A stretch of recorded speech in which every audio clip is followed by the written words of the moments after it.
My grandfather used to say, when one man or woman, for whatever reason, has the opportunity to enjoy an extraordinary life, he has no right to keep it for himself. And it's through things like film and television and now multimedia such as the internet and YouTube and all those, and even social media, blogging, etc. And of course print, that we are able to enjoy some of these exploits.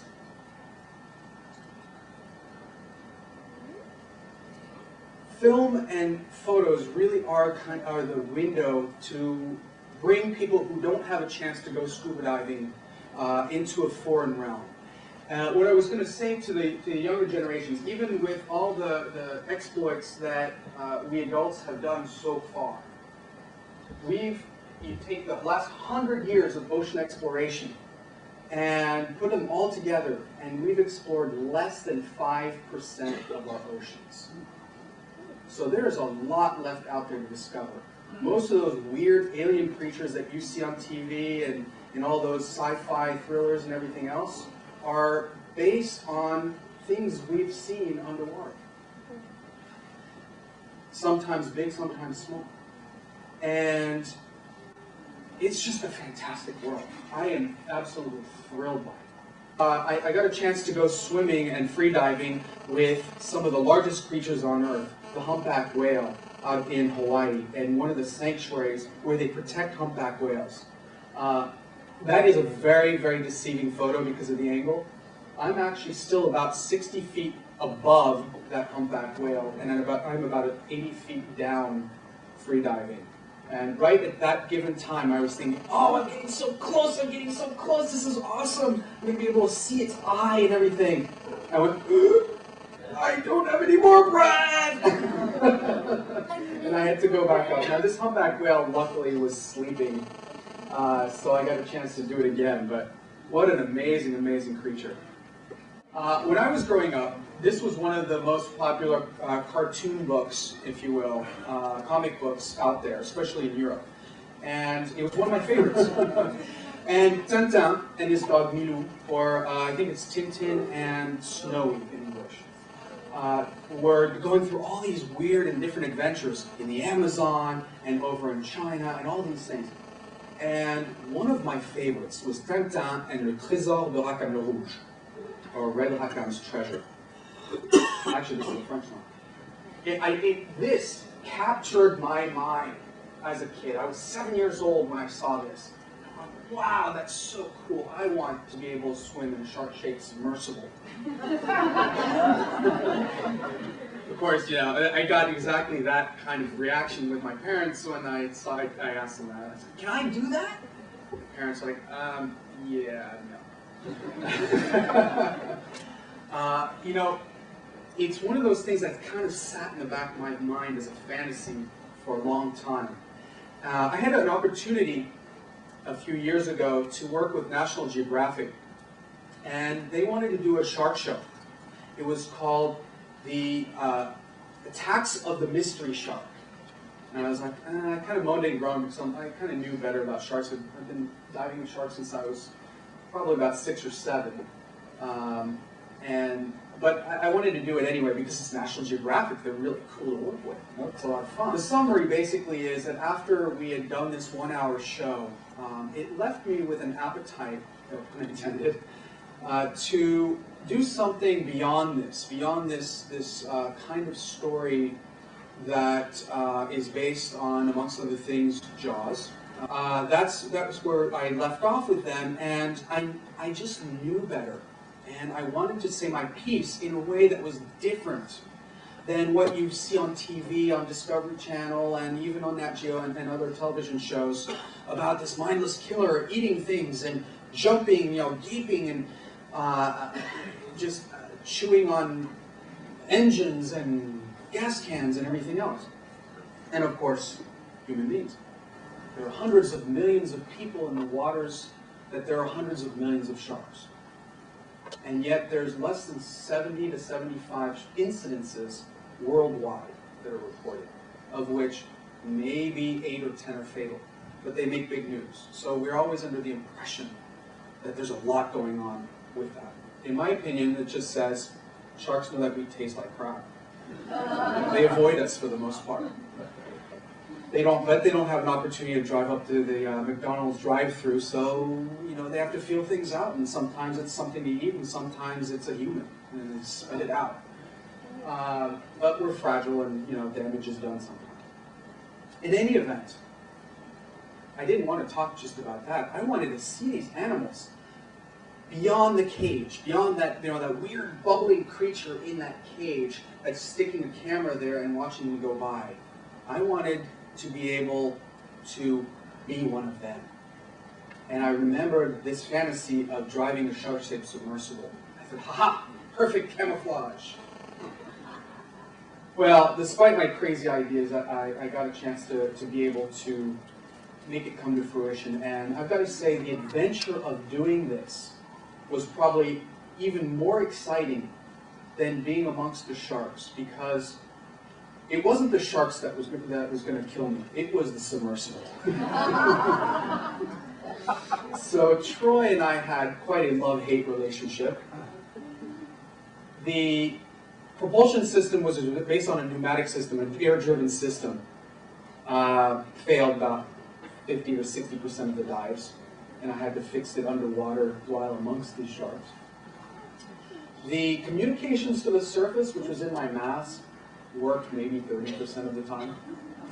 And one of the bad things about that is that because my shark-shaped submersible was so stealth, no one at the surface knew where I was. And of course, beyond this, buoyancy was an issue, because we used a very innovative and, shall I say, the scientific term patchwork buoyancy compensation in there, where I sometimes skyrocketed to the surface or plunged to the bottom. Luckily, the times I plunged to the bottom, I was on a shelf near just feet from a ravine that went down to 2,000 feet. The submersible was getting reactions from other sharks. I was getting grimacing, I was getting eye roll movement, pectoral fin movement, I was getting hunching and territorial behavior from other white sharks towards the submersible. So it was a wonderful feeling to say, ha, maybe crazy ideas are sometimes worth doing. How many of you have heard of the Great Pacific Garbage Patch? I hope everyone at this point in this room. Okay, well, for those that haven't, it's a mass, I shouldn't call it a mass, it's really a floating debris field the size of Canada that spans about 150 or so miles from California all the way to about 200 miles from Japan. That sounds impressive, and it is, because we contribute to the equivalent of about 100 million pounds of debris every hour to those patches. The garbage patch in the Pacific is one of many. There's one in every ocean. The thing that's not impressive is when you go out there, you don't really see it all that much unless you go to some of the concentrations, because it looks like a soup, and in some places you don't even see it at all. In other places, you see debris floating over 90 feet deep of debris. And that all stems, or I should say 80% of it stems from land. Most of it is plastic. My grandfather used to say, amongst other things, people protect what they love. But how can people protect what they don't understand? And that's where you come in. Filmmakers, writers, and citizens. You are not the audience. You are the ambassadors to an audience who doesn't hear these words. It's up to us, whether we tell our stories through film or photos or articles or social media, to really spread our word, our concern, our thoughts, and to be able to change the course that we've set for ourselves. We are proverbially all in the same boat, so it behooves us all to row in the same direction. My grandfather would have been 100 years old last year, June 11th. And for that, because of his huge influence on all of us. I wanted to commemorate that by doing something beyond just telling stories. I wanted to commemorate that in a way that was proactive and go beyond film. And with that, I created something in his honor called Plant a Fish. Plant a Fish is an education, empowerment, and restoration set of initiatives for people like yourselves to go out there and go to your aquatic backyard and make a difference. We can go beyond just talking about it. We can go and actually fix the problem, each and every one of us. So that's Plant a Fish in a nutshell. And my goal is 1 billion quote-unquote fish. And we can go well beyond that, of course. So Plant a Fish. So that's it for me. I want to thank you all very much, and I'm going to open up to Q&A. What is your strategy for reaching the people that don't come to events like this? It's a constant struggle. It's not easy. For a person like myself, yes, I can garner a certain amount of attention from the media, but it really is about telling your neighbors, your friends, your family, as a concerned citizen, not in an aggressive way, but in a way that may spark curiosity and interest.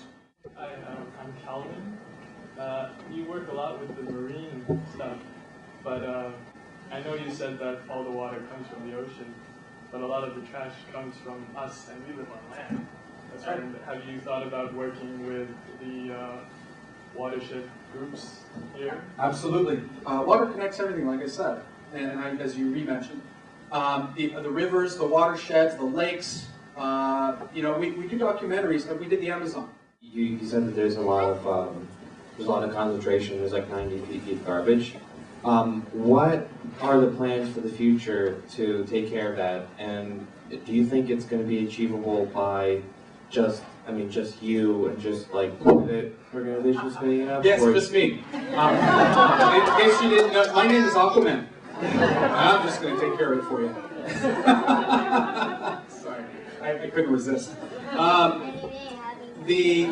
To clarify, the concentrations that are 90 feet deep are only there are 2 gyres within the big gyre. If you look at an ocean currents map, there are 2 whirlpools, if you will, gyres, within the larger span of the Northern Pacific that concentrate some of the debris. And in certain spots, and those are about the size of Texas each. And within that, there are areas where there's garbage down to about 90 feet. The stuff that floats. I'm not even talking about the stuff that sinks. I mean, we don't even know it's down at the bottom, but because it's just too far for us to go. But the short version is prevention, prevention, prevention. We, trying to fix things afterwards is so much more costly in the first place. The reality is that there's a garbage patch in every ocean. There's one in the Caribbean, there's one in the North Atlantic, South Atlantic, etc., the Indian Ocean, etc., etc. The one in the North Pacific is the largest. And I don't want to be a Debbie Downer, but there's not much we can pragmatically do once it's out there. Because it's such an enormous debris field. And it's so scattered. And in many cases, it's photodegraded, which means that the plastic, even though it hasn't disintegrated, has broken up into smaller pieces. And those are almost impossible to take care of. Thank you all for coming.